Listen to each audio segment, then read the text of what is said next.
নমস্কাৰ, মই সংগীতা নাথ। আপোনালোক সকলোলৈ মোৰ ইউটিউব চেনেল প্ৰগতি ডায়েৰীলৈ পুনৰবাৰ স্বাগতম জনাইছোঁ। ইয়াত মই শৈক্ষিক সম্বন্ধীয় সকলো ধৰণৰ প্ৰশ্ন উত্তৰ লগতে টপিক ৱাইজ ডিছকাশ্যনসমূহ কৰি যাম। আশা কৰোঁ এই চেনেলটোৰ পৰা আপোনালোক সকলোৱে লাভান্বিত হ'ব। আজিৰ এই ভিডিঅ'টিত মই ক্লাছ 9ৰ সমাজ বিজ্ঞানৰ ইতিহাসৰ আগতে আলোচনা কৰি অহা ভাৰতবৰ্ষলৈ ইউৰোপীয়সকলৰ আগমন পাঠটিৰ শেষৰটো পাৰ্ট লৈ আহিছোঁ। গতিকে ভিডিঅ'টো শেষলৈকে চাব। আজি প্ৰথম প্ৰশ্নটো হৈছে, ভাৰত চৰকাৰ আইনৰ জৰিয়তে হোৱা 4টা প্ৰশাসনীয় পৰিৱৰ্তন উল্লেখ কৰা। ভাৰত চৰকাৰ আইনখন ব্ৰিটিছ সংসদে 1858 খ্ৰীষ্টাব্দত প্ৰণয়ন কৰিছিল। ইয়াত তোমালোকে দুটা পইণ্ট নোট কৰিব লাগিব। ভাৰত চৰকাৰ আইন কেতিয়া গঠন কৰা হৈছিল আৰু এই আইনখন কোনে প্ৰণয়ন কৰিছিল। এই আইনৰ জৰিয়তে হোৱা 4টা প্ৰশাসনীয় পৰিৱৰ্তন হ'ল, এই আইনে ইংলেণ্ডৰ চৰকাৰক পোনপটীয়াকৈ ভাৰত শাসন কৰাৰ ক্ষমতা দিয়াৰ ফলস্বৰূপে কোম্পানীৰ আমোলত ভাৰতৰ সৈতে জড়িত হৈ থকা নিয়ন্ত্ৰণ পৰিষদ আৰু সঞ্চালক সভাৰ কৰ্তৃত্বৰ অৱসান ঘটিছিল। এই আইন অনুসৰি ভাৰত শাসন সম্বন্ধীয় সকলো দায়িত্ব আৰু ক্ষমতা ব্ৰিটিছ মন্ত্ৰীসভাৰ এজন সদস্যৰ হাতত অৰ্পণ কৰা হয়। ভাৰত শাসনৰ সৈতে প্ৰত্যক্ষভাৱে জড়িত হোৱা মন্ত্ৰীজনক ভাৰত সচিব বোলা হয়। এইটো পইণ্টটো মনত ৰাখিব লাগিব, ভাৰত সচিব কাক বোলে। ভাৰত চৰকাৰ আইন অনুসৰি ভাৰতৰ সৰ্বোচ্চ শাসনকৰ্তা হিচাপে গভৰ্ণৰ জেনেৰেল থাকিল যদিও তেওঁক ভাইচৰয়ৰ খিতাপ প্ৰদান কৰা হয়। এই আইনে ভাইচৰয় আৰু প্ৰাদেশিক মুৰব্বী অৰ্থাৎ গভৰ্ণৰজনক নিযুক্তি দিয়াৰ ক্ষমতা ইংৰাজ চৰকাৰৰ হাতত ন্যস্ত কৰাৰ লগতে কোম্পানীৰ সামৰিক বাহিনীক ব্ৰিটিছ চৰকাৰৰ তলতীয়া কৰিছিল। নেক্সট কুৱেশ্যনটো হৈছে, লৰ্ড কেনিঙৰ দুটা প্ৰধান সংস্কাৰৰ বিষয়ে লিখা। ভাইচৰয় লৰ্ড কেনিঙৰ শাসনকালত তেখেতে কৰা দুটা প্ৰধান সংস্কাৰ হ'ল, ভাৰতৰ আৰ্থিক দিশটোৰ ওপৰত মনোযোগ প্ৰদান কৰি পৰীক্ষামূলকভাৱে বাৰ্ষিক 500 টকা বা তাতোকৈ অধিক উপাৰ্জন কৰা লোকৰ ওপৰত আয়কৰ বহুৱাইছিল। শিক্ষা ব্যৱস্থাটোৰ উন্নতিৰ বাবে উদৰ শিক্ষা সংস্কাৰ আঁচনিখন ভাৰতত প্ৰৱৰ্তন কৰি প্ৰত্যেক প্ৰদেশতে এজন সচিবৰ তলত শিক্ষা বিভাগ এটা মুকলি কৰিছিল। নেক্সট কুৱেশ্যনটো হৈছে, ভাৰতীয় পৰিষদ আইনৰ দুটা গুণ আৰু দোষ লিখা। আধুনিক প্ৰশাসন ব্যৱস্থাটোৰ সৈতে শিক্ষিত ভাৰতীয়ক চিনাকি কৰি দিয়াৰ উদ্দেশ্যৰে 1861 খ্ৰীষ্টাব্দত ভাৰতীয় পৰিষদ আইনখন প্ৰণয়ন কৰা হৈছিল। ভাৰতীয় পৰিষদ আইনৰ গুণ। ভাৰতবৰ্ষৰ আধুনিক প্ৰশাসনৰ ইতিহাসত প্ৰথমবাৰৰ বাবে দেশীয় প্ৰতিনিধিৰ অন্তৰ্ভুক্তিৰ শুভাৰম্ভ হৈছিল। ভাইচৰয়ক তেওঁৰ কেন্দ্ৰীয় বিধানমণ্ডলৰ সদস্যৰ সংখ্যা সৰ্বনিম্ন 6 জনৰ পৰা সৰ্বাধিক 12 জন পৰ্যন্ত মনোনীত কৰিবলৈ কৰ্তৃত্ব প্ৰদান কৰিছিল। ভাৰতীয় পৰিষদ আইনৰ দোষ। এই আইনে নৱগঠিত প্ৰাদেশিক বিধান পৰিষদসমূহক নিজাকৈ কিছু আইনী ক্ষমতা দিছিল যদিও প্ৰকৃততে এই ক্ষমতা কেৱল নামমাত্ৰহে আছিল। গভৰ্ণৰ জেনেৰেলৰ হাতত নিজাকৈ অধ্যাদেশ জাৰি কৰিব পৰা ক্ষমতা দিয়া হৈছিল। তেওঁ পৰিষদৰ সৈতে কোনো সম্পৰ্ক নকৰাকৈ যিকোনো ধৰণৰ ক্ষমতা প্ৰয়োগ কৰিব পাৰিছিল। নেক্সট কুৱেশ্যনটো হৈছে, ইংৰাজৰ সময়ত স্থানীয় স্বায়ত্ত শাসনৰ জৰিয়তে হোৱা পৰিৱৰ্তনসমূহ আলোচনা কৰা। ভাইচৰয় লৰ্ড মেয়ৰ কাৰ্যকালত গ্ৰহণ কৰা বিত্তীয় বিকেন্দ্ৰীকৰণ প্ৰস্তাৱে ভাৰতত স্থানীয় স্বায়ত্ত শাসন ব্যৱস্থাৰ বাট মুকলি কৰিছিল। 1870 খ্ৰীষ্টাব্দত লৰ্ড ৰিপনে এই ব্যৱস্থাৰ কাৰ্যকৰীকৰণ কৰিছিল। লৰ্ড ৰিপনে স্থানীয় প্ৰশাসন ব্যৱস্থাত এনে এক পৰিৱৰ্তনৰ পোষকতা কৰিছিল য'ত প্ৰশাসনীয় দক্ষতা বৃদ্ধিৰ লগতে স্থানীয় শাসনক ৰাজনৈতিক শিক্ষাৰ এক মাধ্যম হিচাপেও গ্ৰহণ কৰাৰ সুবিধা থাকে।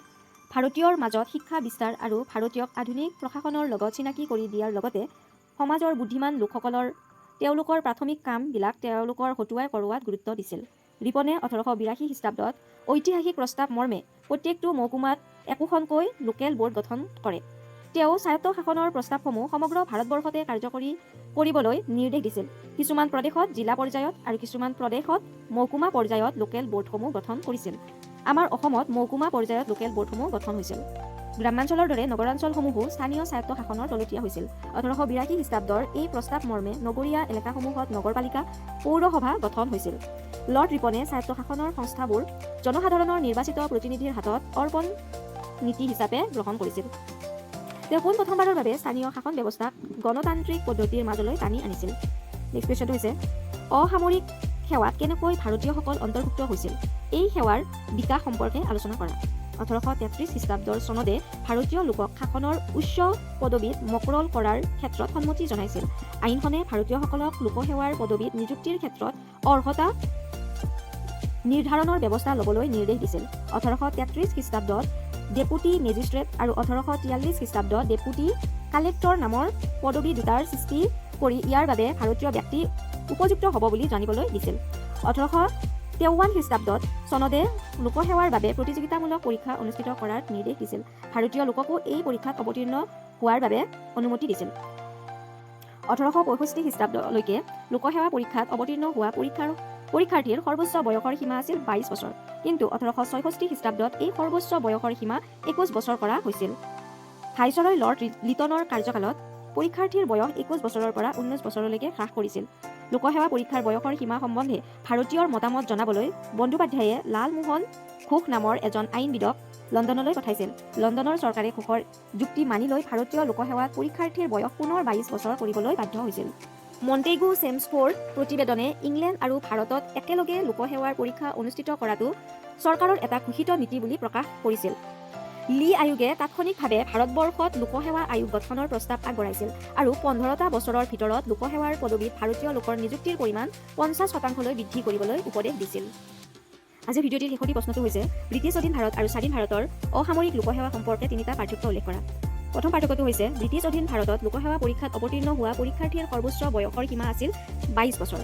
আনহাতে স্বাধীন ভাৰতৰ অসামৰিক লোকসেৱাত অৱতীৰ্ণ হোৱা পৰীক্ষাৰ্থীৰ সৰ্বনিম্ন বয়সৰ সীমা হৈছে 21 বছৰ।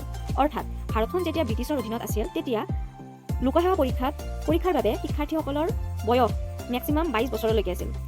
কিন্তু বৰ্তমান ভাৰতত লোকসেৱা পৰীক্ষাত অৱতীৰ্ণ হ'বলৈ মিনিমাম 21 বছৰ হ'ব লাগিব।